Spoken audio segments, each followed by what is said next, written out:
Here Love on it. All Mixed Up at 105.5 WDHA. It has been a long time since we've spoken. Bob Cowsill, good morning and welcome. Good morning, everybody. I Good morning actually and happy holidays, Merry Christmas, all of it. I had Paul on a couple of months or about a year ago, I should say, when Rhythm of the World came out and we were talking. Yes. And he and I got into a conversation, Bob, about February 1964. And we're coming up, of course, on the 60th anniversary of that. And I wanted to ask you your memories of sitting in front of the television that night. Well, it was really the first time you're talking about the Beatles on Ed Sullivan, I Mm-hmm. guess. That's what I would think. That's my Yes. my thing. Look, here's the deal. Back then, we only had their records when they first arrived. We listened, and we're a band, a young band, obviously, with the brothers, and we're trying to figure out how to play their songs. We're working on it because you develop your ears. There's no YouTube, there's no research, there's no nothing. There's records and radio play. When they finally hit Ed Sullivan, the Beatles, it was very important to us because they're going to be on 3 Sundays in a row. They're going to play this live. We're finally going to see it. You got to be on in front of your TV at 8 o'clock. You must cancel everything. You can't miss it because you can't record it. So you got to make the effort, and we all did. And the reason it was so big was we were coming out of folk music, and the Beatles were, of course, you all know, even the young kids know how historic the arrival of the Beatles was and what it did to the music scene. And it did it to us. It changed our hair. It changed the gear we bought, the songs we're going to learn. It changed everything. We were right there, sponges for it all. I'm like 14, 15 years old. I'm soaking this up like, okay, at least we have guidance now. It was very wild back then, very wild, and you're learning good songs, and by learning them you're becoming good musicians. Look, it all worked. It was great. So I was a little younger than you. I was in elementary school, and I did watch it, and I remember being captivated and fascinated by it. Even if you're a teenager, you're seeing it from a whole different perspective. Even I just know something's going on there. So Yeah. fast forward a few years, and I'm in Asbury Park. My sister and I have convinced our parents to take us to a concert. And having seen the Beatles, I'm thinking, well, wouldn't it be cool to do that? Well, that night in Asbury Park, I'm watching a drummer who's about my age. And I'm looking at him going, well, I've been playing drums for a year. This looks really cool. Maybe I could do this someday. That was your brother, John. It was the very first concert I went to was you guys in Asbury Park. Oh, you passed the Beatles. You couldn't get to the Beatles. You took us. That's great.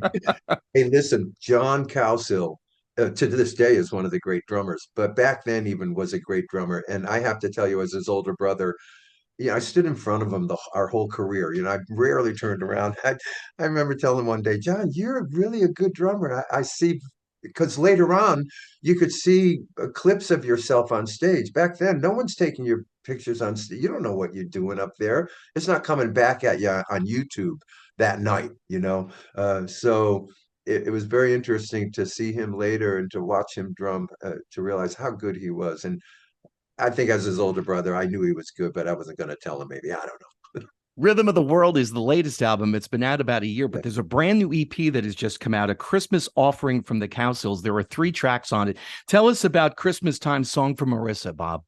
That song was the longest song ever that it took us to write. Some songs you can get them done in 15 minutes. This took years. And the reason is that it started as an instrumental and we had no way of putting lyrics to it. We tried, but they sound so bad when we did it. We gave it to another writer and that person tried to do it. He couldn't do it. And I said, okay, it's an instrumental. This is the late 70s. This is how old the melody is.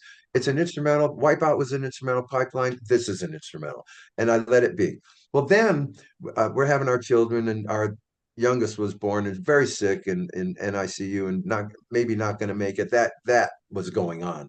So he said, all right, I'm going to give the melody to Marissa. And I called it Song for Marissa and thought, great, the instrumental has a title.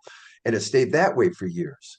Uh, and then one day, I don't know why, it was in the 80s, I think late 80s, I'm in a heat wave and it dawns on me for some reason this is a Christmas melody. It's been that all along. That's why we couldn't put lyrics to it. I know that sounds crazy, but it's true. And it took 2 weeks for my wife Mary Jo and I to put the Christmas lyrics to this Christmas melody. And we had, without intending it to be, a Christmas carol. Because if the music is Christmas and the words are Christmas, that's a Christmas carol. A lot of them are pop melodies with Christmas words. That's not Christmas carols. But this one is, and we finally called it Christmas time, and got into the studio. It was August of whatever year it was in the early 90s. It's 100 degrees. We put the air conditioning up, get the Christmas tree, decorate it, packages. We decorate the whole studio like Christmas. And then got the little choir in that we got with some of our friends and co-artists. And man, we couldn't believe it. We finally finished it, and here it is. And Omnivore heard it, and they said, "Guys, we don't care how long this took. This is top shelf Christmas music." So they got excited. And then Some Good Years is our from our global, and that will be reissued by or really issued by Omnivore in the near future. But from global, we took Some years, which they viewed as a New Year's song, honestly. And there are YouTubes up there of people that took Some Good Years by us and did their videos of their retirement or their school graduate, all kinds of things. So that's going on. And then we finished an a cappella album that will come out eventually of our old hits and a lot of our historic songs. And we did Winter Wonderland because we were having so much fun doing a cappella recordings. We said, let's do a Christmas carol.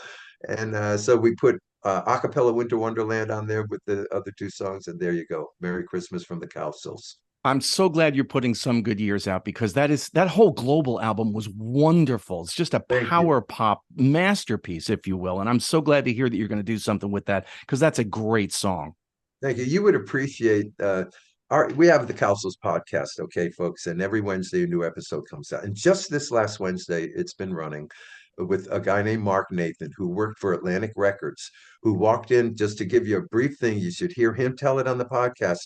He took Some Good Years and Is It Any Wonder from our global album, and he was so convinced that we had hit a grand slam with these songs. He walked right into Atlantic Records, tried to get us signed with Doug Morris, who wasn't going to hear it because he liked the music, but when he heard it was the Cowsills, it was that old thing, we're not Mm-hmm. signing the Cowsills. But Mark got fired as an A&R guy because of it. He tells the story on the podcast. I don't want to get into it. The detail is we just couldn't believe it. That's how close it got to really having a major release. But Global sits today, still good, Some Good Years, yes, with the digital package. Mark Nathan is thrilled that he has been validated.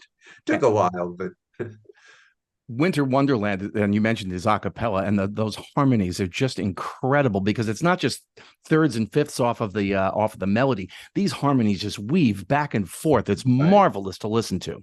Thank you. Yeah, our a cappella album, it's not three harmonies on each song to show we can sing harmony. It's arranging with vocals, using vocals as instruments with no instruments at all. That's the rule. And covering what you want to cover and doing vocal arrangements. And that was a fun experience. It's like Glee meets, I don't know, sing, or I don't know. It's not, it's more than you think. That's all I'm going to say. And it will be out. We'll have it out to you. One of the things that's always amazed me about your vocals is the sound of the band has not changed sonically in terms of the harmonies now since The Rain, the Park, and other things. And you go back, that's 1967, and we've had people come in and out of the band. There's something about the sound, whether it's because you're family members. I mean, two of the guys in the group, two of your brothers, I don't even think had hit puberty yet. And Well, so, obviously your yeah. voices have changed over the years, but Bob, that vocal quality is still there. It's amazing to listen to. Thank you. You mentioned when they were little. Of course, as we brought the young ones up, because Bill and I started, we were 8 and 7. I mean, half of the group's not born yet, but eventually they're all going to come on, and the vocal stack has very high voices in it, but we're filling it out with the younger ones. And that stack, yeah, I think you're right. The stack stays the same, but it matures over years. But it still does. The DNA didn't change, So we have a DNA, I think, slight component to it that makes it sound a little different than others. The Beach Boys had it with their brothers, the Bee Mm-hmm. Gees, Osmonds, the family groups. There's a certain thing about family harmony that has a sound to it. That's Now, when part of you tour it. these days, which family members are still with you touring? Great seven-piece band. We have Paul, myself, and Susan, of course. Paul's son, uh, Brendan, is on guitar and vocals. My son, Ryan, is on keyboard. Susan's husband, Russ, is the drummer. Our bass player is Mary Lassane. She's the only non-family, but we're going to adopt her maybe.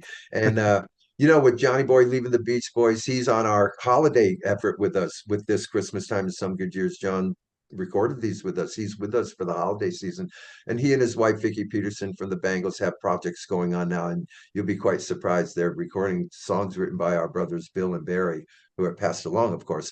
I don't want to give away their project, but they're doing some great work. So, man, we're still touring. The Happy Together tour is coming this summer, 10th one in a row, and cruises and Mohegan Sun, February 10th, Cutting Room in New York, February Hmm. 11th.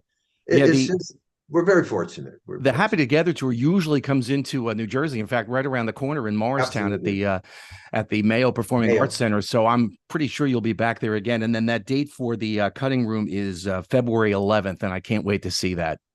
Thank you. We love the night in New York City. There's nothing like playing a night in New York City, and we're very fortunate. The Cutting Room has us every year back there. It's always a big night for us. Just, I don't know, it just seems like a big deal Well, when if it you're really as much is. a power pop fan as I am, I cannot recommend enough Yeah. Rhythm of the World, the latest album from the Cowsills, and then the brand new Christmas Offering 3 songs EP that has a Christmas time song for Marissa, Some Good Years, and Winter Wonderland. Bob, thank you so much for your time this morning here on Thank you. WDHA. It's been great catching up with you. It's great to always do. You're always awesome to have us on. And Merry Christmas to all of you, and enjoy the music. And we'll see you out there.